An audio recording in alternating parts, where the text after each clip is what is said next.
तर हगवणे प्रकरणानंतर IPS अधिकारी जालिंदर सुपेकर अडचणीमध्ये आल्याचं बघायला मिळते। 500 कोटींची लाच मागितल्याचा सुपेकर यांच्यावर आरोप। तर सुपेकर यांच्या ईडी चौकशीची मागणी केली गेली आहे, मात्र आरोपांवर सुपेकर यांनी मौन बाळगलंय। आणि या संदर्भात अधिकची माहिती जाणून घेऊयात। आमचे प्रतिनिधी ज्ञानेश्वर चौतमल सध्या आपल्यासोबत आहेत। ज्ञानेश्वर, आपण बघू शकतो हगवणे प्रकरणानंतर खरं तर जालिंदर सुपेकर यांच्यावर गंभीर आरोप सध्या केले जात आहेत। वारंवार नवनवीन आरोप त्यांच्यावर होताना बघायला मिळत आहेत। त्यातच आता त्यांचा मेहुणा शशिकांत चव्हाण याच्यावर सुद्धा अनेक गुन्हे दाखल असल्याची माहिती मिळते। सुषमा अंधारे यांनी या संदर्भातला तसा आरोप केलाय।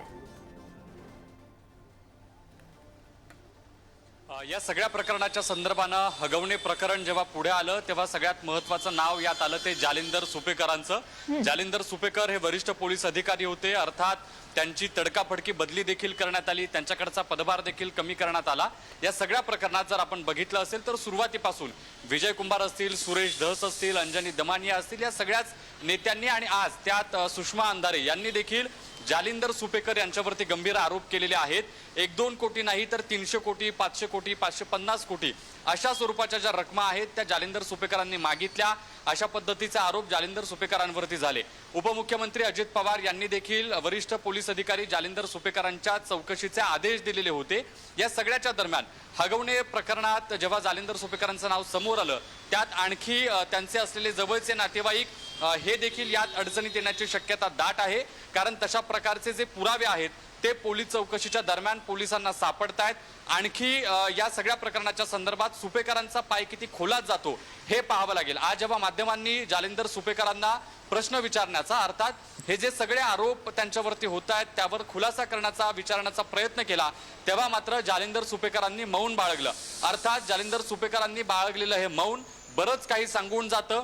त्यांच्या असलेल्या पत्नी आणि कसपटे कुटुंबीय जे वैष्णवीचे वडील आहेत त्यांनी देखील त्यांना ऑनलाईन पैसे पाठवल्याचे काही पुरावे यापूर्वी समाज माध्यमांमधून बाहेर आलेले होते। सुपेकर जरी म्हणत असले हे माझे दूरचे नातेवाईक आहेत, तरी अनेक पुरावे असे आहेत ज्यातून सुपेकरांचे आणि कसपटे कुटुंबियांचे, त्याच्यासोबतच हगवणे कुटुंबियांचे कसे पारिवारिक संबंध जोडले गेलेले आहेत ह्या गोष्टी सतत बाहेर येताना आपण पाहतोय।